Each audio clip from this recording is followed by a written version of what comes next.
Content warning. On this podcast, we discuss sensitive issues, including but not limited to swearing, tasteless jokes, situations of a sexual nature, and drug use. This podcast is not intended for children.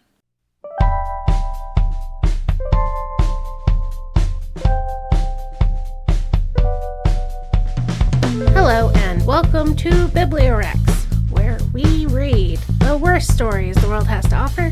I'm Bugs. And I'm Bam Bam, and happy Valentine's Day! We're getting vampire horny today. Vampires, glitter, horny, Yeah. pretty. So I read Twilight. And It's fine. I've been telling people, I'll meet people and they'll see me reading a book. Mm-hmm. And they'll say, "Oh, what are you reading?" And I will feel deeply embarrassed because it is a bad book. Mm-hmm. And I'll say, "Well, I don't like this book. I'm reading it for my bad book podcast." Right. And they'll go, "Oh, have you done Twilight?" And I say, "No, it's too good for the podcast." Mm-hmm. Yeah, which, honestly, I didn't know what to expect. I was in the frame of mind that it was going to be a different version of 50 Shades of Grey. Because I talked so much about how it is based on, it was fanfic of Twilight. Right. And, a year ago we did for Valentine's Day on our Patreon. Mm-hmm, we did 50 Shades of Grey. Yeah, that episode came out as a bonus this month. Right. So. But for us, that was a year ago. Right. So, but everyone will be nice and fresh for how that one went. And I did go back and re-listen to that one, so. I haven't yet. It's pretty funny. Okay, good. I need to laugh. It's podcast canon that I have a stepsister thing. And mistook me for a stepsister. Yeah. I don't like those implications being so close together now that you say that. Anyway. Yeah, I thought Twilight was fine. Honestly, when you look at our library, when you look at Spoondalini or Eos or Eternal River or Ty. Yeah. Well, just trying to divorce myself from all of the previous 15 years of context that those books have existed in. Right, because there's this pop culture idea of what Twilight is as well. Right. And that's where I came from it, because this series, this book and the following books are so big that they have their own culture. Mm-hmm. They're even so big that they have their own counterculture. Mm-hmm. And that was my experience of it. I grew up in it as a counterculture, just hating on the books. Right. Even though I'd never read them. Because it was popular, it became your own type of popular to hate on it. Right. Yeah. And now I'm trying to come at it from a counterculture. So I'll do a brief summary. Everyone knows the story of Twilight, but for the sake of it, It's possible we might have younger listeners who have not watched or read Twilight. Sure, but yeah, we'll do the summary, and then we'll beat this dead horse. Yes. Because people have been loving to hate Twilight. Yeah. For 15 years. This dead horse is nothing but bones at this point, and kicking it isn't that fun anymore, so that's why I'm going to be doing it a bit of a meta review, okay. I think. That's fine. And I loved this book when I was 18 because it was aimed directly at my demographic. Yeah, that makes sense. And this was one of the first books I read that was popular at the time it came out. Mm-hmm. But I haven't. I watched it with Amy a year or two ago, and I haven't really consumed any of it recently. Yeah. You might remind me of things I've forgotten. Sure. Yeah, when I say it's fine, I don't think Twilight was good. Right. Let me say that. Right. So here's the summary. Bella Swan moves from Phoenix to Forks, Washington, to live with her father, Charlie. Forks is small and rainy. Bella has always hated it there. At her new high school, she becomes an instant curiosity. Bella notices the unusually beautiful student, Edward Cullen, who seems inexplicably hostile toward Bella. And the joke in that part is that she smells bad. Because he covers his nose, doesn't he? Yeah. He does. And I never noticed that before. I thought that was like kind of like amped up a little bit because the version I had always seen was Vampire Suck, the parody of Twilight. And, you know, I figured they were just cranking that moment up for comedy. But no, he really, like, yes, has a really strong reaction to her smell. Yes. Which, of course, he's attracted to the smell of her blood. But she's like, oh my God, what is wrong with me? Why is he acting like this? Yeah, it makes her really insecure. Yeah, because he does act very weird. His strange behavior intensifies when he appears to be actively avoiding her. Edward saves Bella from being crushed by a van. He moves impossibly fast. Stops the van and with his bare hands. But later insists Bella must have imagined it, gaslighting. Edward returns to the school acting friendlier, but still enigmatic. Right. Bella can't shake the feeling that something is off.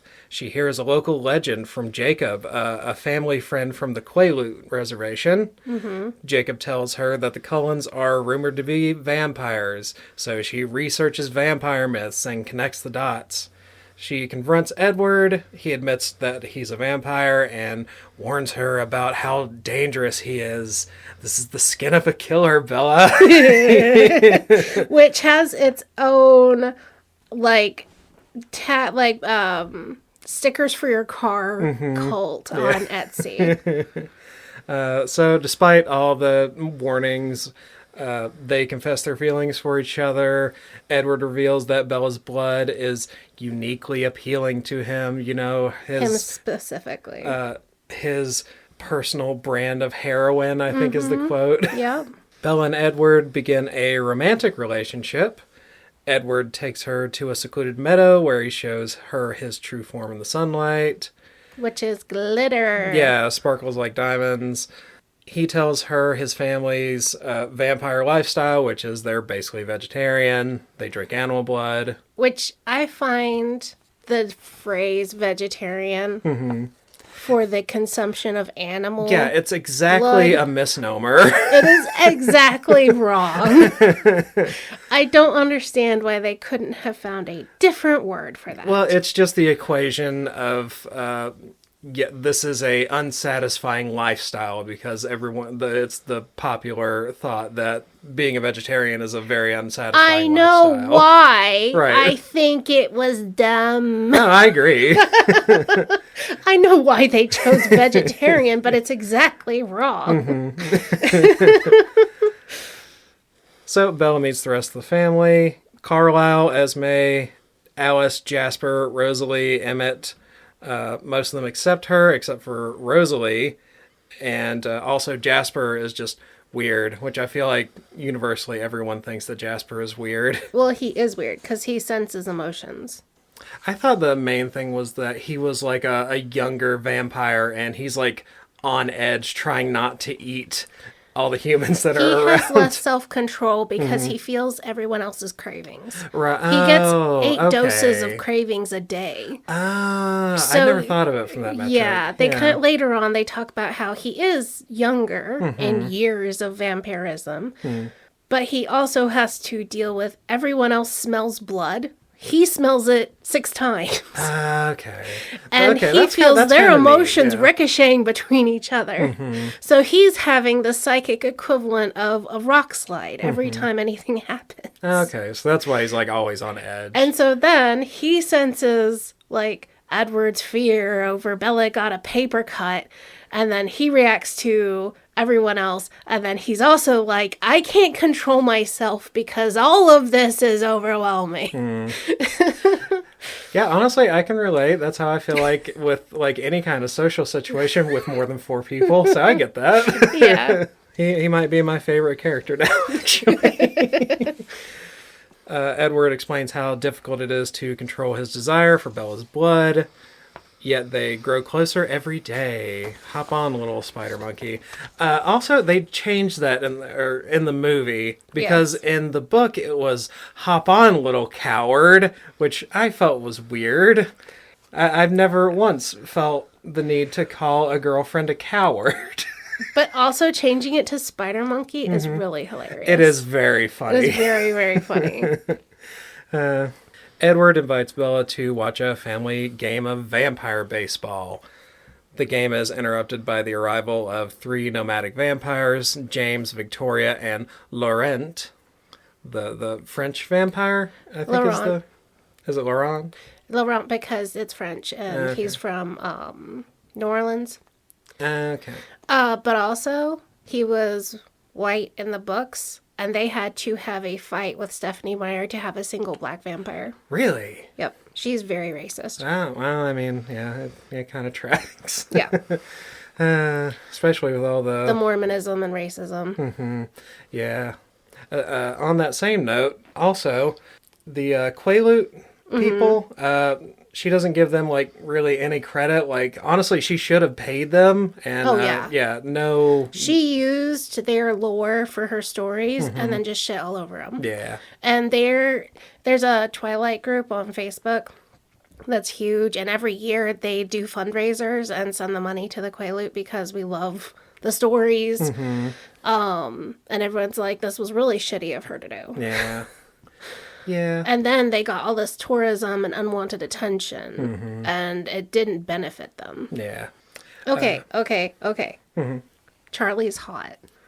I think Charlie's fine. I don't like men with mustaches, honestly. But he can pull it off. Yeah, like, he as is far like as one men of with the few men who can really pull off a mustache. Yeah. Yeah, like I think that was one of the comments we made in 50 Shades of Grey. We were disappointed that dad didn't have a mustache. Oh my god, that's funny. I will just be making all of the same jokes a year later and have no idea. I mean, it's the same character, so you might as well. Right. It's fine. So yeah, James is a sadistic tracker, immediately becomes obsessed with Bella because he's wanting a challenge because Edward, is obviously protective of Bella. So he sees it as a challenge, so he's going to try to kill Bella now. So she's in grave danger. They devise a plan to protect her. Alice and Jasper take her to Phoenix, while the others attempt to distract James. Alice can see the future. So she goes with Jasper, and they go to protect her. And then Emmett and... is it Carlisle Alice and Edward? and Carlisle. They all stay... It's like they split into 2 groups, and one goes one way and one goes the other. Yeah, so they take Bella's jacket and run around so they can keep the scent in Forks and try to get James to follow them instead of tracking down Bella. Right. But he figures it out, goes to Phoenix, and that's where he gets a hold of Bella, calls her on her cell phone, and makes her think that he has her mother captive with some old home videos or whatever. Yep. And lures her to a gymnasium. A ballet studio. Yeah, a ballet studio, right. I keep getting confused because in the movie it just looked like a gymnasium, which I think it was also it's all a ballet the mirrors. Studio. Yeah. It's just to have all the mirrors for the visual. So, funny how all those ballet lessons didn't make her less clumsy. I think that's even a comment they make at some point. I get so annoyed by how clumsy she is. But yeah, it's constantly, she's clumsy, which I think if Stephenie Meyer had the specific idea to turn her into a vampire, like that's kind of a good idea to contrast what she's become with what she was. Her previous human form was weak and clumsy. Yeah. So James reveals it's a trap. He attacks Bella, breaking her bones and biting her wrist, leaving venom in her bloodstream, which is how the vampire thing works in this universe. Just as Bella is about to lose consciousness, Edward and the other Cullens arrive. And in the book, you don't get to see any of the actual action that was happening. It gets told to you after the fact. She does not know how to write action scenes. Yeah. But in the movie, you actually get to see them fight James and do a bunch of superhero landings and Edward sucking out the venom. And having to stop in an act of bravery and Right. self-sacrifice. So that scene was weird to me, right? Because it is like, from what I understand, and I feel like there's some consensus here, that was like a cuckoldry scene, right? Because you've got someone is doing this very sensual action, and then you have the big, strong boyfriend come in and actually come in and claim the girl. I think you're reading too much into it. It could be. But I do know that Stephenie Meyer has a thing for metaphorical cuckoldry scenes. I don't understand quite what you mean. He came in and rescued her. Yeah. Which that, from what I understand, that's how a lot That's not how cuckolding works. They sit in the corner and watch. Right. And being humiliated is the kink. I don't know if that's universal. I feel like that's a part of it sometimes, but... That's how Falwell, what's his name, was into it with the pool boy. I have no idea who that is. Jerry Anyway. Falwell. That's the only cuckolding I actually know specifics about, and he would just watch his wife and the pool boy have sex. So from what I've heard about cuckolding is the kind of turn on for some people is after you watch your wife or whoever is the submissive in the situation being had sex with, the turn on is coming in after that and claiming and showing that you're the one in charge of the situation is the way it's been explained to me before. Kink aficionados, chime in. Yeah. We obviously do not know what the shit we're talking about. Yeah, neither of us are into cuckoldry as far as I know, so No. Also, I really think you're reading too much into this. it could be. I do not think that Stephenie Meyer, at the age she was when she wrote this, was aware of any of that. She was a very young Mormon woman.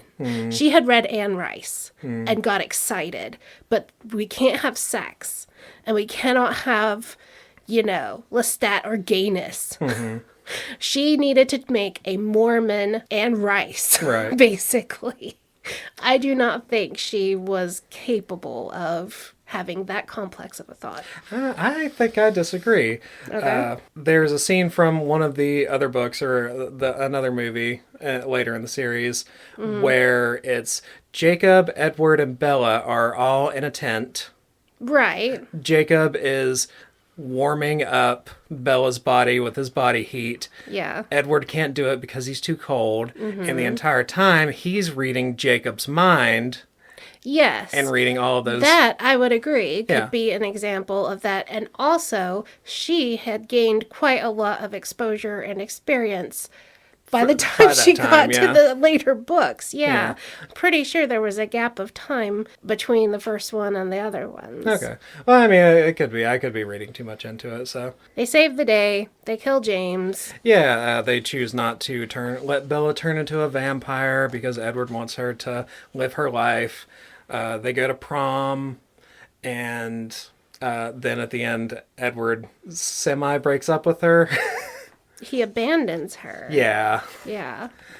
because he wants to let her live as near a normal life as possible, is the story. Mm-hmm. So, I was very bored. Oh, yeah. I was incredibly bored. I don't think this story merits anywhere near as much of the hype as what it got. I also don't think it deserved, like, a lot of the downing that it ended up getting either. Oh, really? Yeah, I feel neutral. Like, there's some gross stuff, and I'll talk about that. So last time when we talked about 50 Shades, both you and Lily brought to my attention the concept of the rape fantasy Right. that allows Christian women to enjoy sex guilt-free. Well, there's guilt involved, but it allows, like sexual exploration ideas in a way that you might retain your purity. You might not go to hell for it. Right. Yeah. So, you know how sometimes you take in information without fully conceptualizing it? Because I've only heard of that or just got like little snippets of it every now and then while, the vast majority of women just kind of have to live that. Mm-hmm. So this kind of more thoroughly gave me a proper concept of that reading this book. Right. Because we're in Bella's head, and you're having to experience like her thoughts around all this, Right, and it's free of all the kinky distractions that 50 Shades had. So Edward, being as controlling as he is, because he's super controlling, very controlling, is a way that in this fantasy disavows Bella from the guilt of wanting things. In a lot of cases. She's just a tomboy who wears flannels, and she doesn't want to wear a pretty dress Alice makes her. Or she doesn't want to call for help at Port Angeles when she gets attacked by those guys for someone to save her. Edward has been following her. She is our weak female protagonist who is hopeless. And he just magically knows and just shows up so she doesn't have to want to ask him for help. It just happens. Bella would never ask a boy to stay overnight, but Edward's just so overprotective that he has to watch her while she sleeps. Yes, very creepily. She doesn't want to show up in a brand new Volvo and show off to all the girls in school on a hot guy's arm. It just happens that way because of Edward. Yeah. So this is just a way of her getting to enjoy these fantasy things without being like the needy girlfriend that she's trying to avoid looking like. Or at least Stephenie Meyer doesn't want her to look like. Yeah. Edward is obviously problematic. To wave off a few of the more obvious ones. Age gap, he's like 100-something. She's 17, which is super gross. Yeah. But Edward isn't really written to be like a wizened old 100-year-old man. He's written as a moody teenager. 17-year-old. And the question is, does he ever stop being 17? If he's been 17 for 100 years, does he just stay 17 forever? Right. Is he like emotionally stuck at 17 his entire life? Is there like no no growth or anything throughout the course of time? And do they address it in Twilight? I can't remember. I think it is addressed in the later books, and that actually is true, which is why it's forbidden to turn children. They never grow up. Yeah, I wouldn't know. I've only read this one, so. Okay, so it wasn't addressed in this one. No, it wasn't addressed in this one. She kind of retroactively builds a lot After of she lore. realized how gross it was, yeah. No, I don't think she cares about the age gap. Oh, really? She doesn't care about Jacob and Renesmee. Yeah. She does not think pedophilia is wrong, in my opinion. No, I don't think it's not that. It's that people found plot holes and had questions, and much like... so she was just feeling embarrassed on being caught out. And not having done a lot of world building. And people were like, but what about this? What about that? What about the other? Yeah. And I don't think she expected it to be this huge. Yeah, I don't. This was like blockbuster huge. Bestseller. So in my mind, I've decided to attribute the instabilities and the vampiric hunger as just like a metaphor for teenage boy blue balls, I think. Okay. Because, it's that hunger to suck her blood or metaphorically have sex with her. Is where my mind goes. How much does Edward talk about sex in this book? None. Anytime they're explicitly talking about sex, he backs off. In the later books, she wants to have sex with him, and he says no, not until they're married. Right. And makes it this because he wants to have sex with her. He's just afraid he's going to tear her apart or whatever. No, it's because they're not married. Because he's a Christian vampire. Because he's a Christian vampire. But he isn't actually Christian. He has these weird moral hang-ups that are really Mormon coded. Right. And I think that's one reason people like me were actually allowed to read it. Because it was considered, not that people knew she was Mormon, but it was kind of considered like off-brand Anne Rice. Yeah. Like safe Anne Rice. Yeah, that makes sense. The story, problematically, strikes a balance between love and violence, with Edward loves her as he would if he were human, but simultaneously wants to destroy her, and that's the Consume really her. yeah. And that's the really strong and thing that Stephenie that's something that kind of bothers me. Is that should be the conflict. That should be what we actually address and deal with in the course of the book. Instead, we bring in James to be this surprising, exciting little side story so we can have a climax and then an end. We have to damage her in some way and he has to rescue her. We never actually deal with the fact that he wants to consume her and he is a bad person. Yeah, because I think Stephenie, that was like the impetus for her writing the book, is the way I've heard it. She had a dream about a vampire that wanted to eat this woman but simultaneously loved her. So she didn't want to solve that. She wanted to just kind of live in that moment, I guess, is kind of my thought. But yeah, he constantly slavers over the thought of killing her, but it also hates himself for it. So very moody character. In that way, I really do agree that it's the sex for Christians want to do this thing that's forbidden. Yeah. And just constantly obsessed with it the way Christians are with sex too. It's this thing I can't have, therefore every waking moment of my life will be obsessed with it. And they don't sleep, so that's 24/7. Yeah. On some level, women from my understanding, women have to think like that about men in general. Not superpowered, but the capability of violence that they cannot physically combat is always there. Oh yeah. You know, if you're going to your car and there's a man in the parking lot, you put your keys between your fingers. It doesn't matter where you are. Right. And I think that's part of what makes Edward so attractive. His bad boy persona is out in the open for the reader. He is without question wanting to cause Bella harm. On some level, he looks at her as a food product.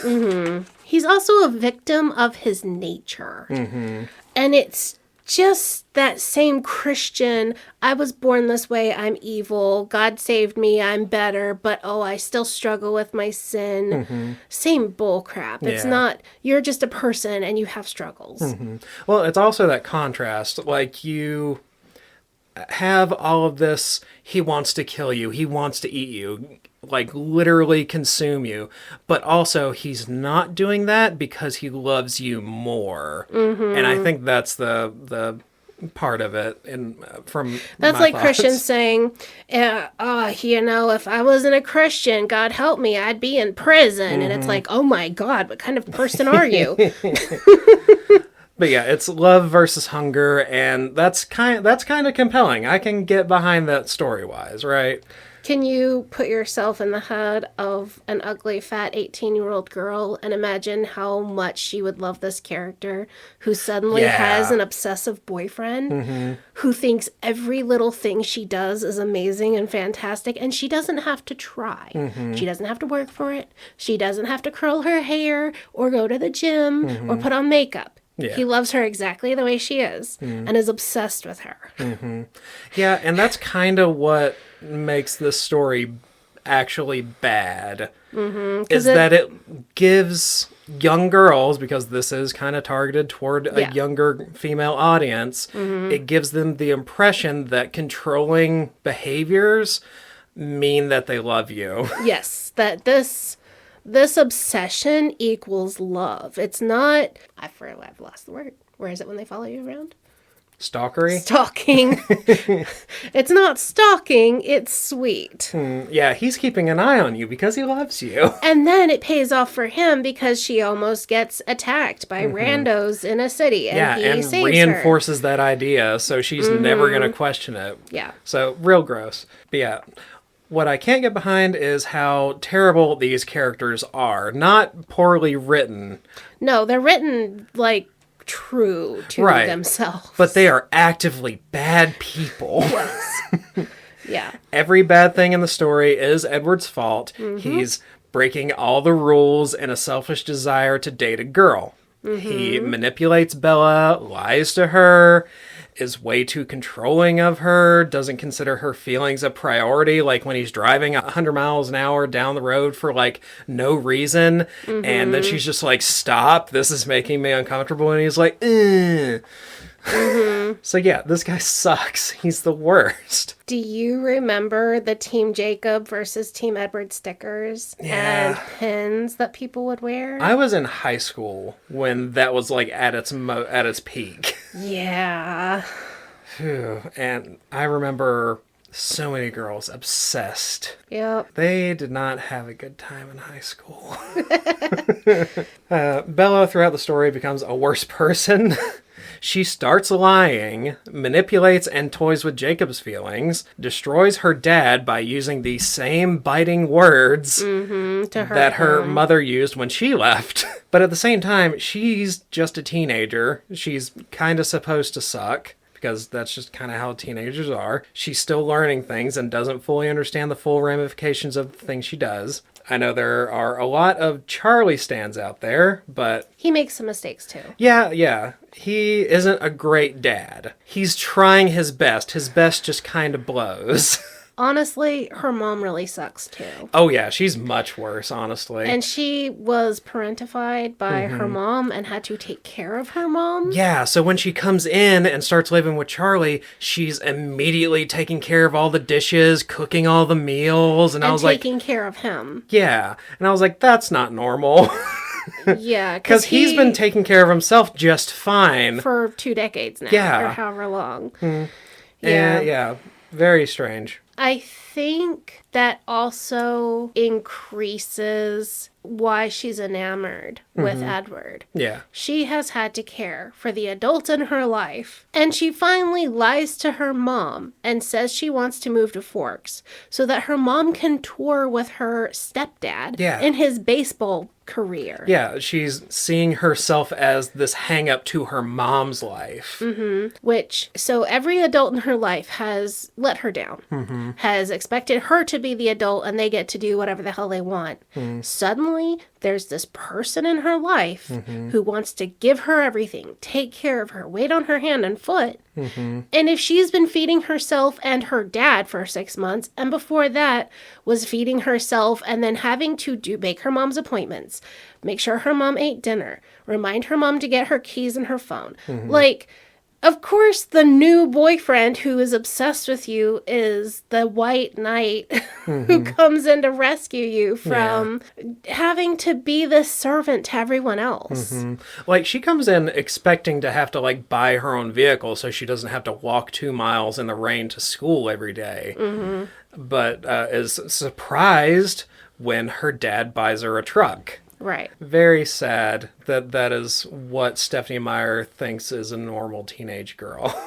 And that her life was way better than mine as a teenager, but I very much sympathized with all of these feelings and fantasies because I feel like Stephenie Meyer accidentally wrote very true to life and true to the experience of a lot of parentified teenage girls. Yeah.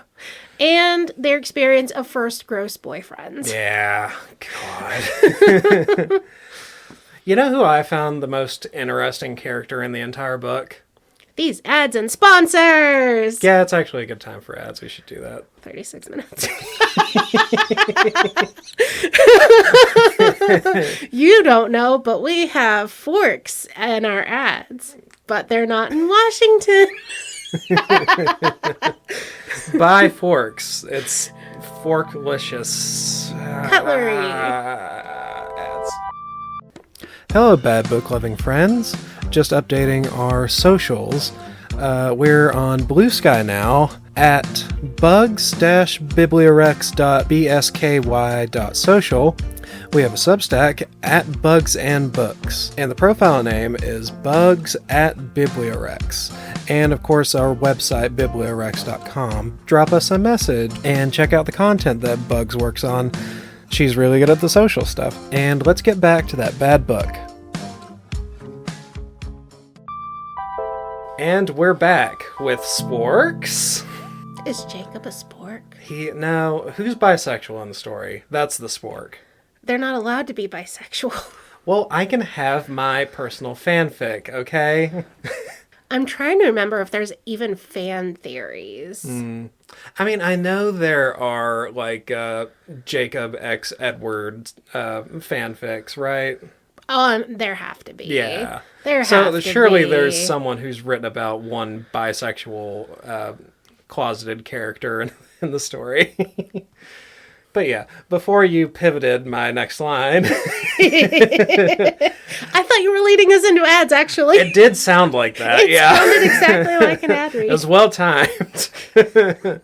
But yeah, the character I found the most interesting was Carlisle, actually. I found him to be the only actually ethical person in the entire story. Yeah, by and large. And what I thought was really interesting was, he's this originator vampire that on his own comes up with the whole vegetarian vampire thing. Mm-hmm. And he also lived hundreds of years ago when it was probably the hardest to be a vegetarian vampire. But yeah, that was at this point, because like I said, I was really bored with the story. I was really interested in Carlisle. I wanted a story about Carlisle because he sounds like actually compelling, just the way his character is, how he chooses to live his life. He's a vampire doctor, and that's funny. That's funny to me. And like he has this super smell ability where he can tell if people are sick or pregnant or have cancer, and he can use that to, know things about people and then order the correct tests to have proof. And yeah, I found him to be, honestly though, the actor is freaking creepy looking. No, in the he yellow. looks like a Nazi doctor. The gold hair, the piercing. I hate the context they have the actors wear in these movies. It was so bad. But him as like just a character, and like him trying to decide how to add to his family because he was lonely, and ethically add to his family. And then ethically only people who were going to die, right? And then like maybe they would like the chance to continue living. Yeah. So yeah, really cool character. And I got to thinking about it. I basically have already read a story about him, or sort of, because I think what it is, Seth Graham Smith, he's the guy who wrote Abraham Lincoln Vampire Hunter. Mm-hmm. I think he probably got some inspiration from that character, because in his second book in that series, Last American Vampire, it's about a multi-century-old vampire who is trying to ethically live as a vampire in service to humans. So very Carlisle-esque anyway. Yeah. I could be reaching, but I feel like there's probably a connection there. And I think as far as the time periods go, I think that it kind of jives with reality. So that's my headcanon anyway. Right. So I don't know if you... during, like, immediately after the movie was wrapped in production, Kristen and Robert Pattinson started dating. If you go back and look at the pictures of that time, she looks freaking miserable. I don't think they had any chemistry. I don't think that they liked each other or loved each other. And then she came out as gay. And she is so much happier in all of her photos. And I look back at this and I'm like, damn, some people you can just...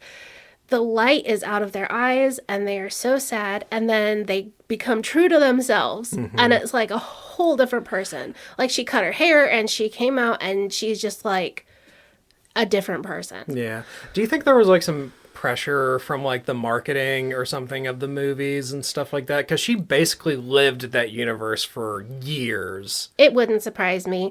Another part of it that I don't care for is Jennifer Lawrence played Katniss in Hunger Games. Both actresses are really good at their job. They both are good actresses. But people hated Bella Swan. Then they translated that into hating Kristen Stewart. Right, because she played the character exactly as she was. She played her as written. Yeah, she played it exactly as written, as directed. And people were just like, oh, she's a terrible actor, without realizing, no, this is a terrible fucking character. She played the character true to the spirit and word of the book. Because it's supposed to be like a bland nobody character that... who's a blank slate. Any teenage girl can pick this up and be like, I also like some mid-18th century novels and Earl Grey tea. I also am clumsy and wear flannel. Another aspect of that, too, is a lot of girls felt like competitive. Like, they didn't put themselves in the shoes of Bella. They wanted to compete with Bella. They took Bella at her word that she was nobody and didn't deserve all the attention and stuff like that. You're right. I deserve Edward. I would be hot for my hot vampire boyfriend. But yeah, that kind of goes to show how big Twilight was. Just so fucking big. While in reality, Twilight was just kind of a lukewarm, supernatural romance written by a bored house mom, and it just so happened to ignite a flame of fandom in teenage girls, and I think that is where the real problems are, as we've talked about. It is really targeted toward teenagers. A cultural itch, and we should be looking at the poison ivy causing the itch, not the fingers giving the scratching. Yeah. She just really did lock into, I guess since I'm a millennial, I was a teen, late teens when it came out. It really, it took the world by storm. And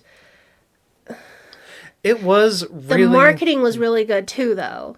After the movie came out, I think they really hyped up the marketing and did really well spreading it. Yeah, I agree. It was definitely, overhyped, I think, as far as, quality of story that they actually had.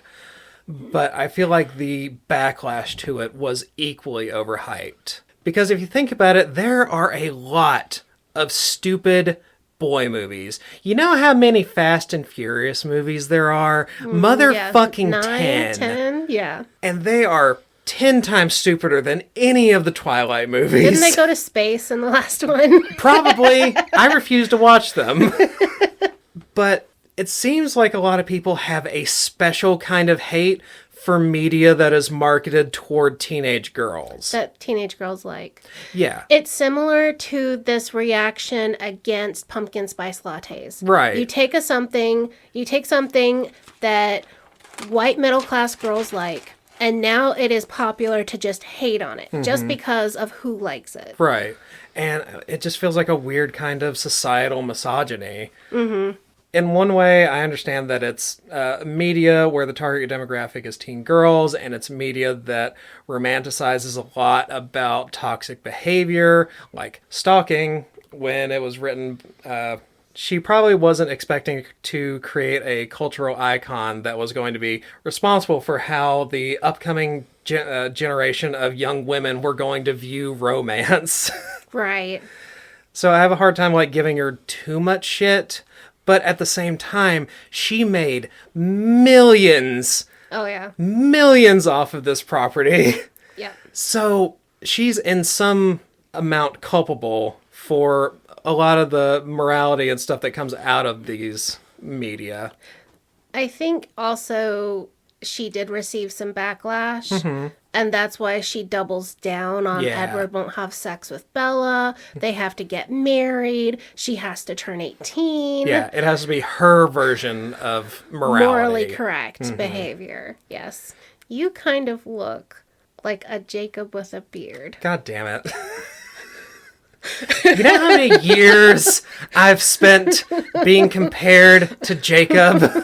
I have a complex about this, and you're going to have to let you stir it up the bee's nest. You have to deal with this now. I didn't suggest Twilight. You brought this on yourself. Yes, but you compared me to Jacob. I didn't ask you to do that. Half the girls mooned over him, okay? Yeah, I know. He was very hot. I dated a couple of them. Did they think you looked like Jacob then? Yeah. Wow. Yeah, it's just the you got the cheekbones and the dark hair and the dark skin. Yeah, and just the childlike cherubic face that even as an adult I still have. And first girlfriend obsessed with Twilight, and she thought that Bella should have picked Jacob, and she thought she'd rectify that in her real life, and turns out didn't really like me. You were her Jacob stand-in. Oh my god! And I didn't push anybody. That is so funny. So yeah, if you had to pick Jacob or Edward? Which one would you Oh, pick? Jacob, by a lot. Like, I don't actually know what the reference is to, like, Jacob, like, grabbing Bella's arm or whatever it is. Mm-hmm. Sure, that's bad. But I think he is, like, a lot less problematic than Edward, personally. He becomes a problem in book 2. Oh, okay. And then he becomes a real problem in book 3. Oh. He is younger than Bella by a couple of years, I think. Right, and at the end of the book, he has a growth spurt, and he's 6'2" now. Yeah. That was weird. Do you want the lore on it? Do you care? Sure. The idea is that there hadn't been this many vampires in Forks for like 100 years, because this is a place where the Cullens would periodically stop and then leave. Right, so the werewolves feel the need to, by the threat. So they grow in response to vampires being nearby. All of them hit their werewolf powers like simultaneously across, because I guess at this point the Carlyles had been in town for 3 or 4 years, because every place they go through high school, and they'd been in high school and now they were seniors or whatever, and Jacob and Sam and all these people in the tribe, their bodies respond and they have to develop, and previously only occasionally someone would develop the werewolf lichen changing abilities or whatever. Sure.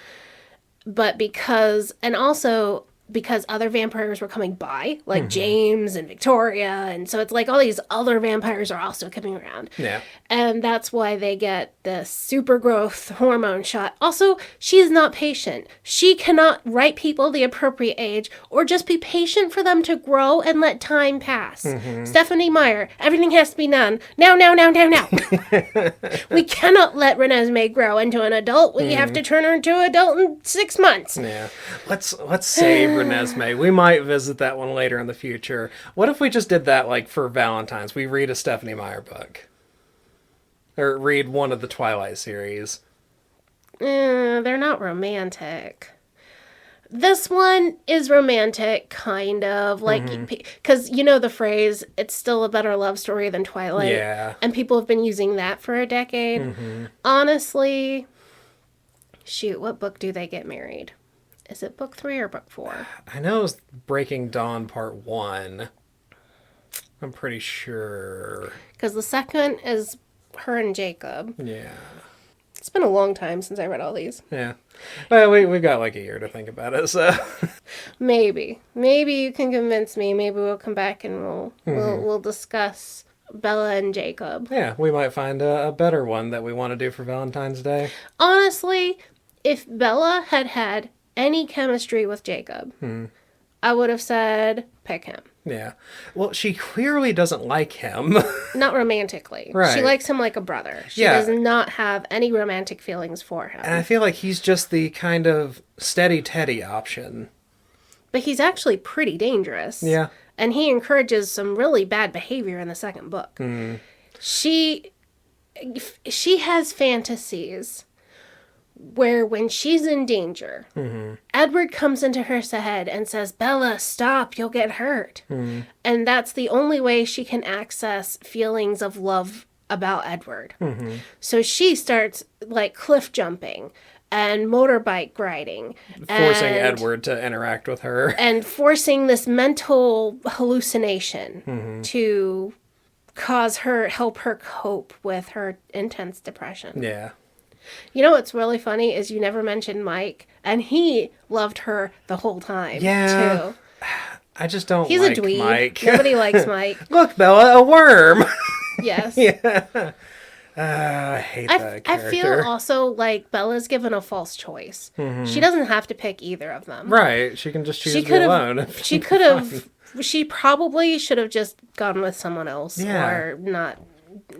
Just not said be no. Stuck with I reject the premise. Not be stuck with like a choice for eternity with one guy or with this other guy that she doesn't like. Because both those options suck, actually. Yeah.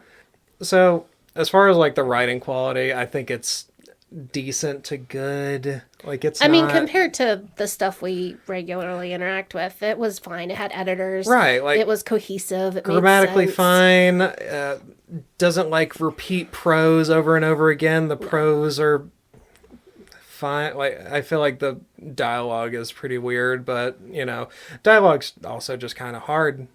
Yeah. And it's dialogue for teenagers, and teenagers are hard to talk to anyway. Yeah. I do think it could be better with some more showing instead of telling, because there's a lot of telling, a lot of just, instead of one of them showing how they feel in their actions, they're just telling each other, so it comes off as kind of not really believable a lot of the times. Bella constantly says how she feels about Edward, but I never really felt it. Like, even though we're inside her head, we don't feel it. Like, I don't really doubt it, but nothing she said, like, gives me, like, an intense feeling of, oh, there's so much emotion happening here. I'm just being factually told that this is what's happening, but... I think she gets better with that in the second book and the later books. Mm-hmm.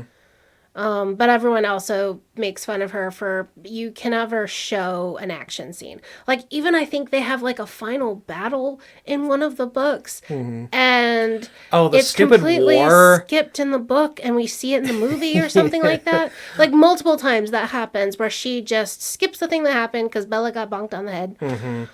Well, even in the movie, like, it's still a punch in the dick, because it turns out that Alice was just having a vision. Oh, really? Mm-hmm.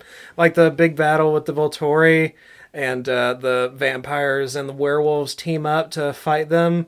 And it's like a little war, and people are just murdering the fuck out of each other and ripping each other's heads off. And then at the end of the fight, everyone's dead, but then it's just Alice having a vision of what could be, and then it doesn't happen. I don't know if I've seen that movie. Yeah, it's one of the later movies. Everybody was pissed off about it. It was... Honestly, it may have come out after I got married and had a baby. Mm-hmm. There's a period of a couple years I didn't see any movies because I had babies. And I was too busy to deal with this crap. Plot-wise, the first book isn't great. Like, it's plotting. Mm-hmm. It takes forever. The characters are, like, getting to know each other in, like, a middle schooler kind of way. They're just, like, asking each other questions and trying to, get to know each other, which is realistic, but it's fucking boring. And it's like that for most of the book, which, yeah, it's a romance. They gotta get to know each other. And then you just have suddenly violent plot 3/4 of the way into the book, and you have to have, like, this guy's trying to kill Bella, and fight scene, and she almost dies for a really small part of the story. So it just kind of feels awkward. Like, it felt like there was no plot for most of it, and then suddenly weird plot. So, Yeah, I mean, nobody's reading it for the plot. Right. I'm pretty sure the second book starts with a flashback to Edward dumping her. Yeah. And she wanders off into the woods and curls up in a ball. And she wakes up to, like, Charlie pulling her out of the mud. And then, like, we flash forward and she's, like, on her bed staring into space for 3 months. Kristen Stewart, when she cries, like, it is... That probably is, like, the most affecting part of it is Kristen Stewart, like, crying in these movies, because she does it really well. Oh, yeah. Like, you feel like she's dying. And in her depression scenes in the second movie, you goddamn feel depressed with her. Like, she looks dead inside. Mm-hmm. And I know that, they make her paler and everything's washed out also. Oh. The coloration of the first movie is very washed out. Yeah. It's very that light blue filter on everything. Yeah, that filter it makes me, like, a little sick. I don't know if it's true. I saw people talking about how the names of it's Twilight, New Moon, Breaking Dawn. That's the filter they put on the movies. So the first one is like Twilight, where everything has that gray sheen to it. Oh, And then Breaking Dawn, and then New Moon, everything's kind of shiny and silver. And then the next one is really golden. But I haven't watched them in order to actually see if the coloring matches the names. Yeah. But that was something some people had mentioned as like an observation. And it's an interesting idea if that was like this meta narrative. Also, the director for Twilight was a woman. And I thought that she did really well for not giving us like the male gaze. Yeah. And just being... We got a lot of female lip biting gaze, if that's something. Some schmexy men. Yeah. Okay, which of the guys was the hottest of Jasper, Emmett, Carlisle, and Edward? There's debate among the ratties over which of those four is the hottest. I mean, it's Edward, but only because the rest of them look so much worse. Because like Emmett looks like a buff rat. Okay. Jasper looks cranked out, and also it's the fucking contacts. He looks so surprised and uncomfortable, which I get it. I'm the same. Carlisle looks like pedophile Nazi doctor, and Edward is Robert Pattinson. He's Robert Pattinson. And, like, I've seen other movies with him in. He's way more attractive in other movies. This movie specifically, he looks gross. Yeah. Also, since you mentioned pale skin, the way it's described in the book is Bella is pale, even though she's from Arizona. She's super pale, even though she should be at least mildly tan if she spends time outside, because she says how much she likes the sunlight. And that's why it's so depressing moving to Forks, because there's never any sunshine, and that's why the vampires are there. But she's super pale, and it's remarked that she is almost translucent. But then she sees the Cullen, and they're somehow paler. How are you more pale than translucent? They're light bulbs. They shine white. Yeah. They're diamond. They glitter. Like, unless your skin is like... Okay, I saw Twilight in theaters the weekend it came out. And when we saw his naked torso shining in the sunlight, everyone screamed. Like, good scream or bad? Oh, we were excited, man. Okay. I felt nothing but... No, the teenage girls and their moms who were populating this theater were pretty daggone excited. Yeah, they just really love the skin of killers, I guess. Oh, tit soak. Tit soak. This is the skin of a killer. Yeah. Lily said that. That's because I thought she made it up. No, so. the ratties. Yeah. People even know tit soak is a Twilight thing and don't know what it's short for. Okay. Well, I mean, it is based off Mormonism, so it's appropriate that there's some amount of soaking going on.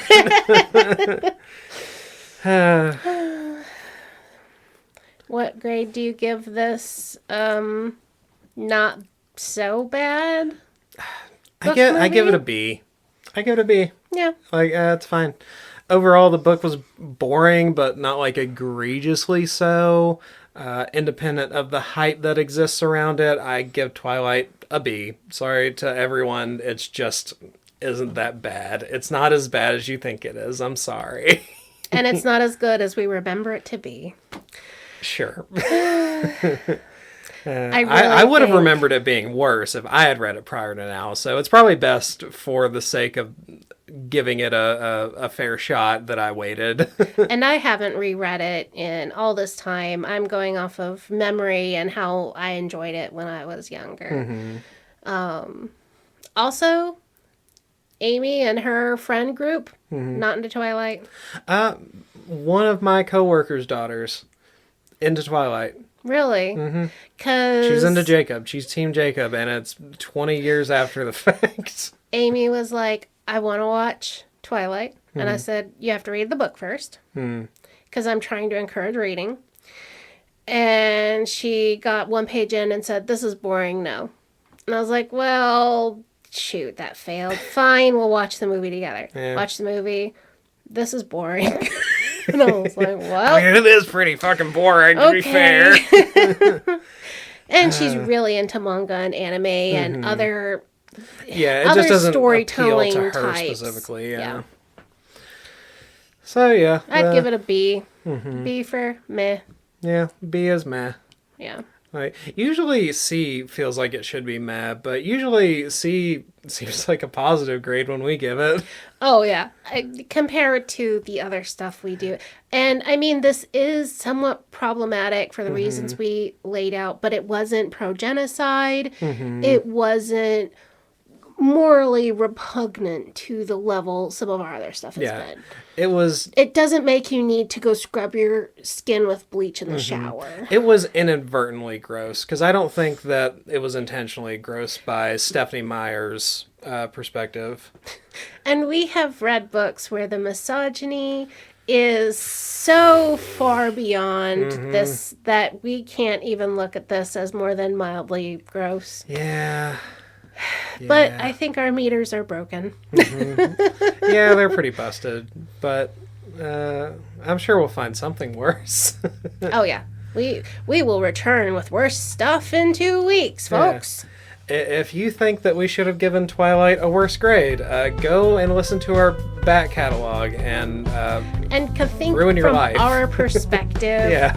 is Twilight worse than this? Go listen to Wings of a Butterfly and then tell me that.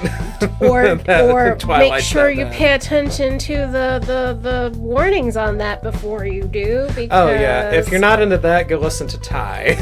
Yes. Yeah. Ty is the worst Christian version of this. That's my comfort episode, honestly. I re-listened to that and I was so disappointed. That's You why can- it's my comfort You episode. can hear my soul break. The moment you say, and she killed her dream, and I was like, yes! I did it! Because you can hear my soul breaking at the same time. She gave up her dream. Oh gosh, I'm most of our Spotify listeners on that episode. You just re-download every other day. Yeah. I need me some bugs just getting squished. Yeah. Hey, give us some suggestions. I did Fourth Wing at some point in time in the past or probably the future. Yeah, it'll be later. And that We're was a front-loading listener this one. suggestion. And I am accepting those. So let me know if you want to hear more current popular things. Yeah. And go out there and Punch a vampire. no, don't punch a vampire. Punch a Nazi. There's not enough vampires, too many Nazis. That is true. Well, I'll catch you next time. I'm trying to keep up my bit of giving bad advice at the end of the podcast, but that was good advice. So, Well, don't break your knuckles. Keep the thumb on the outside of the fist. yeah. Bye. Bye.